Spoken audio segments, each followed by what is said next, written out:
Hello po sa lahat po ng mga fan at sa lahat ng mga supporters po ni Jillian Ward and Mr. Eman Bacosa Pacquiao.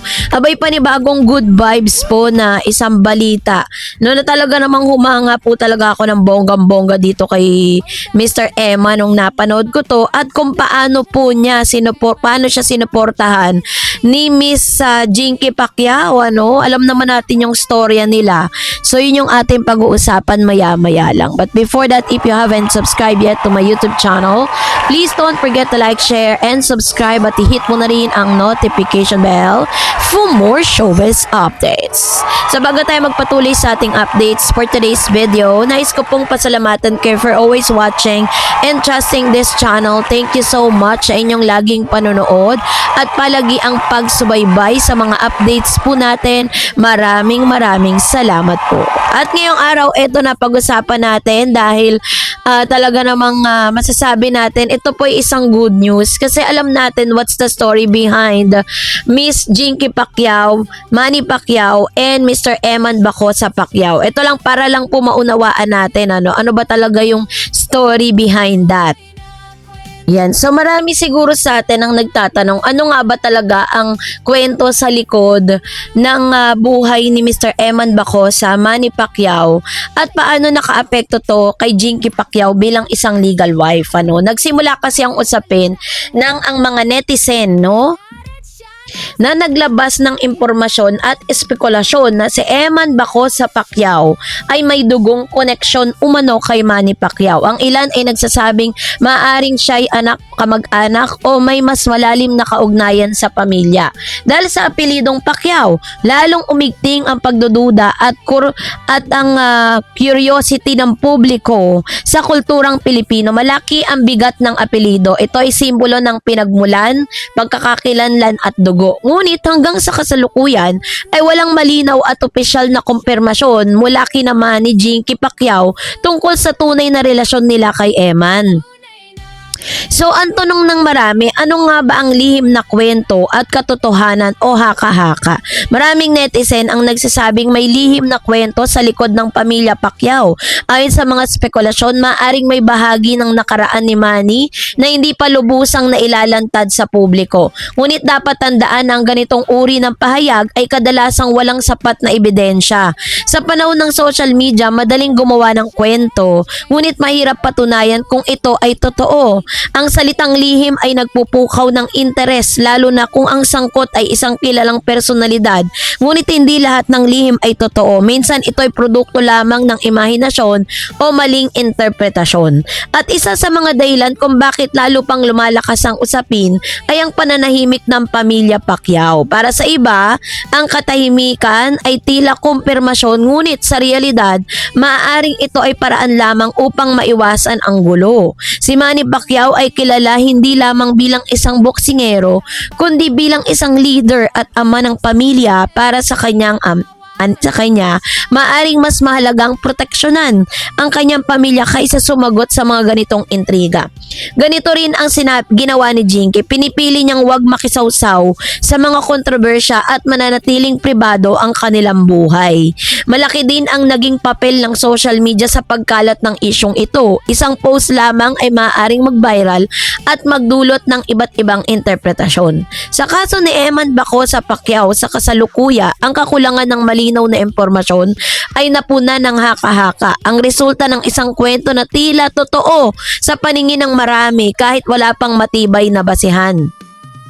Ito ay isang halimbawa kung paano nabubuo ang modernong chismis, isang kombinasyon ng impormasyon, opinyon at emosyon ng publiko.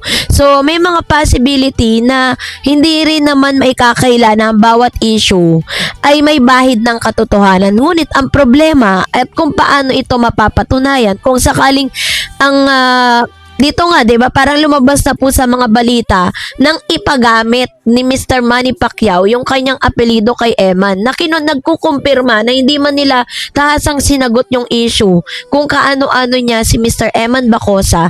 Pero base po dun sa kanyang mga interview, pinakita niya dito na talagang ano niya, tatay niya talaga. Pero nung una, parang may pagdududa pa yung publiko. 'Di ba? So, dahil po dito, mas lalong hinangaan ng publiko si Miss Jinky Pacquiao sa ganitong pagkakataon. Kasi parang natanggap niya ang lahat at hindi po siya gumawa ng hindi siya gumawa ng parang ng kahit ano pa mang bagay para talagang mapasama yung kanyang asawa, bagkus inunawa niya ito at sinuportahan. So sa isang video kasi mas lalo ako napahanga ni Miss Jinky Pacquiao kasi may nakita po kung isang pangyayari sa buhay, pinakamalaking pangyayari sa buhay ni Mr.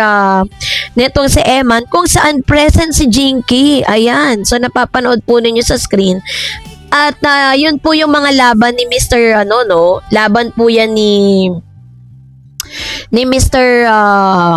Eman Baco sa Pacquiao, no? Talaga may kita mo na suportado ni Miss Jinky. Kasi kumbaga parang 'di ba, kung tayo po nandun sa sitwasyon ni Miss Jinky Pacquiao na papanoorin mo yung anak ng asawa mo sa iba sa panahon na kayo ay mag-asawa. Kasi hindi naman po sila mag-asawa na or hindi naman single itong si Mr. Manny Pacquiao nung ipinanganak si Eman, kasi mas matanda si Jimwell kaysa kay Eman, 'di ba? Parang ilang taon yung tanda ni Jimwell kay Eman Bacosa, tsaka po lumabas si Eman. So which means during the time na mag-asawa si Senator Manny tsaka si Jinky, nagkaroon po ng cheating issue between dito po, 'di ba? Pero hindi natin alam yung totoong storya. Baka mamaya yung panahon na yon hiwalay pansamantala si Jinky at si Mr. si Senator Manny, kaya siya nakagawa ng ganon. Di natin alam what's the story behind. So, ang pinakamahalaga dito, pinakamaganda dito is natanggap ni Jinky si Eman. Kahit alam natin na siya po ay anak ni Manny sa ibang girl. 'Di ba? At suportado niya rin si Mr. Eman Bacosa. May mga bali-balita rin na si Eman po nung siya po ay naririto sa Manila ay talagang binilan siya ni Miss Senator Manny Pacquiao ng sarili niyang condominium kung saan siya titira, 'di ba? Syempre hindi naman niya pwedeng iuwi si Eman sa bahay niya mismo, 'di ba? Parang na rin, out of respect na rin kay Jinky. Although tanggap ni Jinky kung sino man si Eman sa buhay ni Senator Manny, pero syempre bilang pagrespeto na rin sa kanyang wife, minabuti niya rin na rin siguro na ihiwalay na lang, kasi syempre there are times na pupunta din doon yung nanay ni Mr. Eman Bacosa, 'di ba?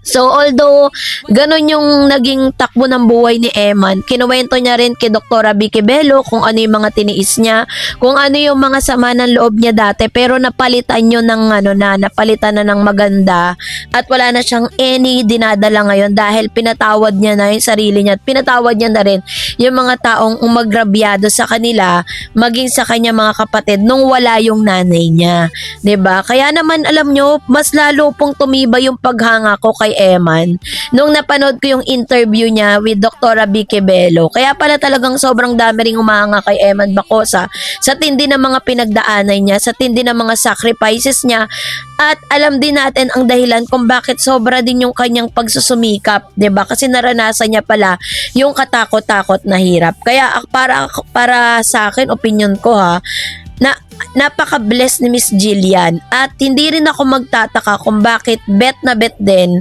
ng mga magulang nitong si Jillian Ward sa Eman, kasi nakita nila kung gaano kaganda yung puso ni Eman, 'di ba? Kasi kung ibang mga tao yun, ibang mga bata yun, 'di ba? Hindi mo mapapatawad yung tatay mo dahil hindi naman siya naging tatay for how many years. Ito lang naman nagpakatatay si Mr. itong si Senator, 'di ba? Nung mga nabalitaan natin, ng mga ginawa niya kay Eman, tapos pinagamit niya yung apelyido niya kay Eman, 'di ba? Pero all in all, kung tutuusin, napakalaki rin ang pagkukulang ni Senator Manny, pero tinanggap at minahal ni Mr. Eman at pinatawad yung kanyang ama. So, kaya naman we pray na talagang si Jillian ay mapunta sa tamang tao, kasi sabi nga kahit naman ligawan siya ni Eman, pero si Jillian pa rin naman ang mamimili kung sino yung gusto niyang makasama. So, kaya naman, kayo po, anong niyang saloobin patungkol dito, mag-comment kayo sa comment section.